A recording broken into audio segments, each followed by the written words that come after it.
Assalamu alaikum warahmatullahi wabarakatuh. How are you all students? I hope you all are fine.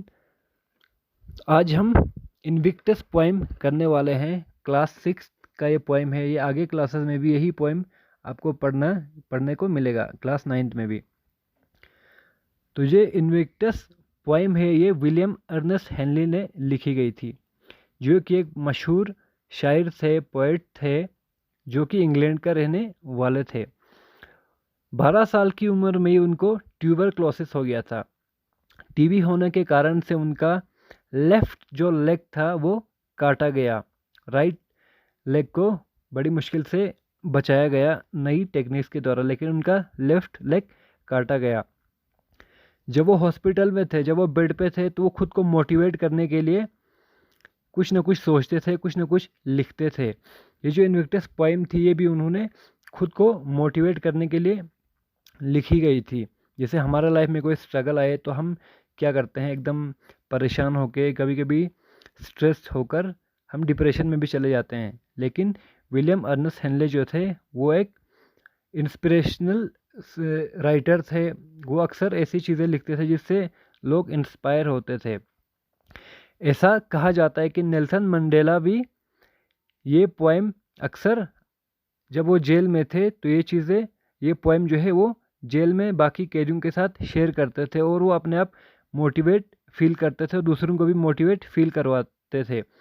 और Nelson Mandela की जो death anniversary थी 2013 में, उस time पे बाराक ओबामा ने भी ये पोएम उनके डेथ एनिवर्सरी में सुनाई थी।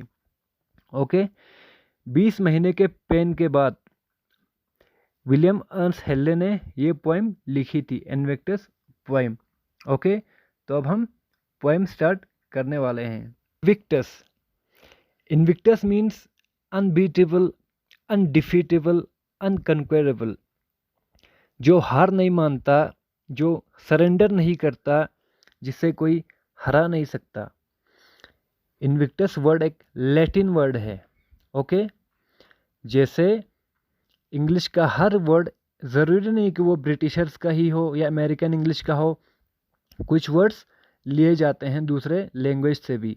ओके, तो इनविक्टस एक लैटिन वर्ड था जिसका मीनिंग था अनकंकरेबल, मतलब जिसे कोई हरा नहीं सकता। ओके, जो ये पोएट का थीम था, पोएट का, उसका ये मतलब था कि वो अपने आप को स्ट्रेंथ फील करवाते थे कि जैसी भी कठिनाई, जैसे भी प्रॉब्लम्स, जिस तरीके से वो ट्यूबरक्लोसिस से लड़ रहे थे, तो वो अपने आप को स्ट्रेंथ फील करवाने के लिए, उन डिफ़िकल्टीज से बाहर आने के लिए वो ये चीज़ें फील करते थे। उन्हें पता था कि उनकी लाइफ में एक अंधेरी रात जैसी हो गई है। उनको पता था कि उनके मरने के दिन आ गए हैं, लेकिन वो बिल्कुल डरे नहीं। वो न मौत से डरते थे, न वो किसी दूसरे चीज़ से डरते थे। उनको बस यही फील करते थे कि कैसे मुझे खुद को मोटिवेट फील करवाना है। भले ही मेरे पूरे बॉडी में टीबी क्यों ना हो जाए, पर मुझे इस चीज़ से डिप्रेशन में नहीं जाना है। इस चीज़ को मैं पॉजिटिवली कैसे खुद को रख सकता हूँ। ओके, तो हम फर्स्ट चंदा पोएम का स्टार्ट करते हैं। Out of the night that covers me black as the pit from pole to pole, I thank whatever gods may be for my unconquerable soul. तो पोएट क्या कहते हैं, जिस अंधेरेपन ने, out of the night, night मतलब darkness, रात, okay, अंधेरा, जिस अंधेरेपन ने मुझे घेर रखा था जब वो हॉस्पिटल में थे, बेड पर पड़े हुए थे, तो वो चीज़ें नाइट में फील कर रहे होंगे। तो वो नाइट को ऐसा बता रहे हैं कि, और जो अपनी स्ट्रगल थी, जो उनकी प्रॉब्लम थी, जो उनको टीबी हुआ था, ट्यूबरक्लोसिस हुआ था, तो उनको क्या नाइट से कंपेयर कर रहे हैं। जिस अंधेरेपन ने मुझे घेर रखा था, कैसा अंधेरापन, जैसे black as the pit from pole to pole, मतलब इतना काला, इतना डरावना, जैसे कि एक गड्ढा मतलब कितना गहरा होता है, मतलब कितना डाउन होता है गड्ढा। यहाँ पे पिट दिया गया है कोल माइन को, मतलब कोयला भी एक काला ही होता है, ब्लैक होता है। तो उस ब्लैक को एक कलर दे रहा है कि इतना बिल्कुल प्योर ब्लैक, मतलब उस अंधेरेपन में थोड़ा सा भी उजाला नहीं था, इतना अंधेरा था जैसे ब्लैक एज द पिट, एक गड्ढे जितना black. From pole to pole, from pole to pole means from top to bottom, मतलब ऊपर के शरीर से, ऊपर हेड से लेके नीचे फुट तक उनके पूरे बॉडी में क्या था, अंधेरापन था। यहाँ पे वो एडमिट कर रहे हैं जो स्ट्रगल वो फेस कर रहे हैं, वो एक्सेप्ट क्या कर रहे हैं कि जिस अंधेरेपन ने मुझे घेर रखा है, एक ऐसा अंधेरा, एक इतना, मतलब उनकी प्रॉब्लम को बता रहे हो कि मतलब इतना चीज़ वो फेस कर रहे हैं ऊपर से लेके नीचे तक। I thank whatever gods may be, मतलब मैं शुक्रिया अदा करता हूँ उस गॉड का, उस भगवान का, जो भी गॉड होगा। मतलब यहाँ पे डायरेक्ट गॉड को नहीं बोल रहे हैं कि कौन से गॉड को वो बोल रहे हैं, मे भी मतलब हो या ना हो, अगर हो तो कौन से गॉड को वो डायरेक्ट नहीं बता रहे हैं, वो कह रहे हैं जो भी भगवान होंगे मैं उनका शुक्रिया अदा करता हूँ।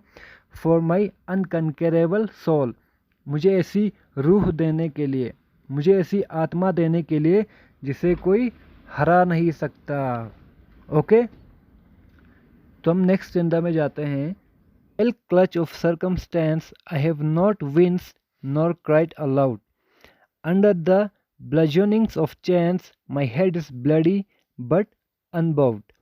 तो क्या कह रहे हैं, फेल क्लच मतलब हो गया डेडली ग्रिप, मतलब मौत का पकड़। क्लच आप ट्रैप को भी बोलते हो, मतलब किसी जाल को भी बोलते हो।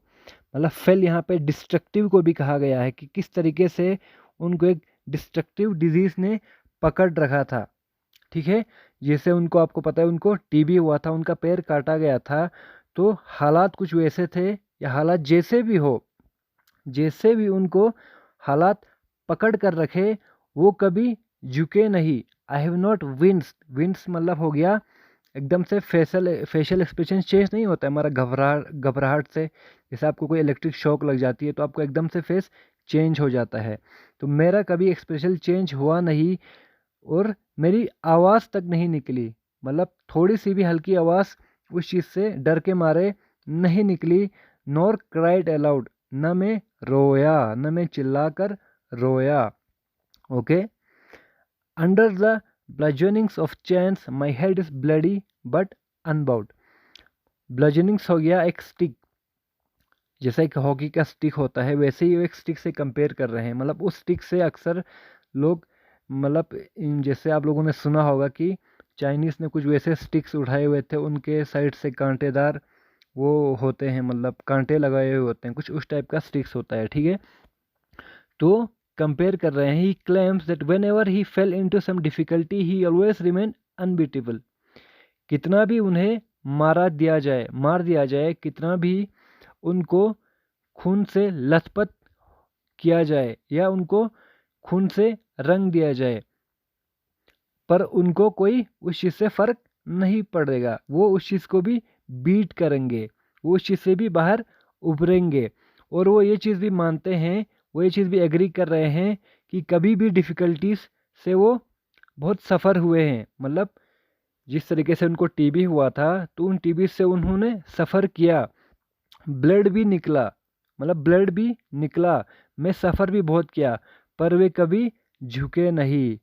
बट अनबाउड, अनबाउड मतलब बाउ मतलब हो गया झुकना, अनबाउड मतलब हो गया जो झुकता नहीं है, जो किसी के सामने नहीं झुकता है।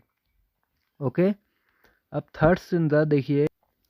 Beyond this place of wrath and tears looms but the horror of the shade, and yet the menace of the years finds and shall find me unafraid. तो पोएट क्या कह रहे हैं, बियॉन्ड दिस प्लेस यहाँ पे कहा जा रहा है जिस वर्ल्ड में वो जी रहे थे, जिस जिंदगी को वो गुजार रहे थे। रेड मतलब हो गया बहुत ज़्यादा गुस्सा, रेड मीन्स ग्रेट एंगर, बहुत ज़्यादा गुस्सा। एंड टीयर्स, टीयर्स मतलब हो गए आंसू। आंसू कब निकलते हैं आपके, जब आप बहुत ज़्यादा दुखी होते हो, राइट। तो जो लाइफ वो गुजार रहे थे, जहाँ वह बहुत ज़्यादा गुस्सा और सोरोफुल थे, और जिसे उन्होंने बर्दाश्त किया, जैसे कि उनको टीबी ट्यूबरक्लोसिस थी, तो उन्होंने उस चीज़ को बड़े पॉजिटिव वे में बर्दाश्त किया। वो डरे नहीं कि वो जिस भी बीमारी से जूझ रहे थे वो उस चीज़ से बाहर निकल रहे थे, उसे कोई डर नहीं था उस चीज़ का। ओके, लूम्स मतलब हो गया हैंग ओवर द हेड, मतलब सर का भारी होना। ओके, जैसे अगर आप किसी बात को लेकर बहुत ज़्यादा परेशान होते हो तो आपका सर एकदम से भारीपन हो जाता है। ओके, शेड, शेड मतलब साये को भी बोलते हैं, यहाँ पे डेथ को भी कहा जा रहा है। ठीक है, अब इससे क्या मतलब निकल के आ रहा है, जिस दर्द से वे गुजर रहे थे और जिस हालात से वे गुजर रहे थे उसके बियॉन्ड क्या था, उसके आगे क्या था, यानी उसके आगे क्या था, हॉरर ऑफ द शेड। दूसरे अल्फाजों में कहूँ तो डेथ क्या थी, मौत थी, मतलब उसे मौत का भी डर नहीं लग रहा था। Okay, and yet the menace of the years, menace मतलब हो गया ट्रबल, परेशानी। जो सालों से वो परेशानी जूझ रहे थे, जब भी उनके लाइफ में ट्रबल आई, परेशानी आई, उन्होंने बहादुरी से उसका सामना किया। Find and shall find me unafraid, डर ने हमेशा उसको पकड़ कर रखने की कोशिश की, पर उन्होंने बहादुरी से उसको बर्दाश्त किया, डर का सामना किया। उस डर ने भी मुझे क्या पाया होगा, एक ब्रेव पर्सन। ओके, उस डर ने भी मुझे क्या पाया होगा, एक बहादुर इंसान। ओके, तो अब हम नेक्स्ट स्टेंजा में बढ़ते हैं। It matters not how strait the gate, how charge with punishment the scroll, I am the master of my fate, I am the captain of my soul. तो लास्ट स्टेंजा में poet क्या कहते हैं, मुझे फ़र्क नहीं पड़ता, it matters not how strait the gate, मुझे फ़र्क नहीं पड़ता कि जो मेरा एंट्रेंस गेट होगा वो कितना भी छोटा क्यों ना हो। राइट, स्ट्रेट मतलब हो गया नैरो, पतला या छोटा, दो ही मतलब होते हैं। राइट, तो मुझे फ़र्क नहीं पड़ता, जो मेरा एंट्रेंस गेट होगा, जो मेरे लाइफ का एंट्रेंस गेट होगा लाइफ के एंड में, मुझे फ़र्क नहीं पड़ता वो कितना भी छोटा क्यों ना हो। How charge with punishment the scroll, scroll बोलते हैं अमलनामा, जैसे हमारी अच्छाई बुराई एक बुक में लिखी गई हो। राइट, मतलब जो भी हमारे लाइफ में होता है वो चीज़ें एक स्क्रॉल बुक में लिखी गई है, स्क्रॉल बुक में लिखी जाती है पोएट के हिसाब से। तो वो बोल रहे हैं कि जो भी मेरे स्क्रॉल बुक में पनिशमेंट क्यों ना लिखा हो, मुझे उस चीज़ से कोई डर नहीं है। I am the master of my fate, मैं अपनी किस्मत का खुद ही मालिक हूँ, खुद ही मास्टर हूँ। I am the captain of my soul, और मैं अपने रूह का, अपने आत्मा का खुद ही कप्तान हूँ। ओके, जैसे कैप्टन यहाँ पे जैसे ड्राइवर होता है बस चलाने वाला, पायलट एरोप्लेन चलाने वाले को बोलते हैं, वैसे ही जो शिप चलाते हैं उनको हम कैप्टन बोलते हैं। राइट, तो वहाँ पे क्या बोल रहे हैं, सोल का मैं खुद ही कैप्टन हूँ, मैं खुद ही कप्तान हूँ।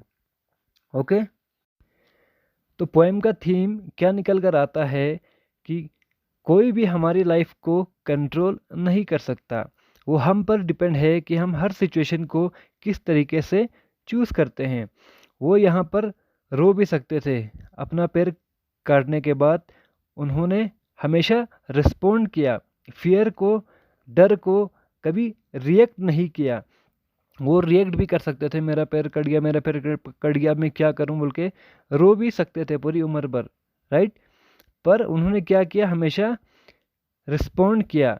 रिएक्ट करना कमज़ोर लोगों की निशानी है और रिस्पोंड करना ब्रेव पर्सन की निशानी है।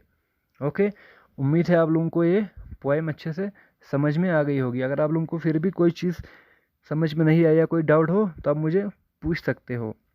Okay, thank you very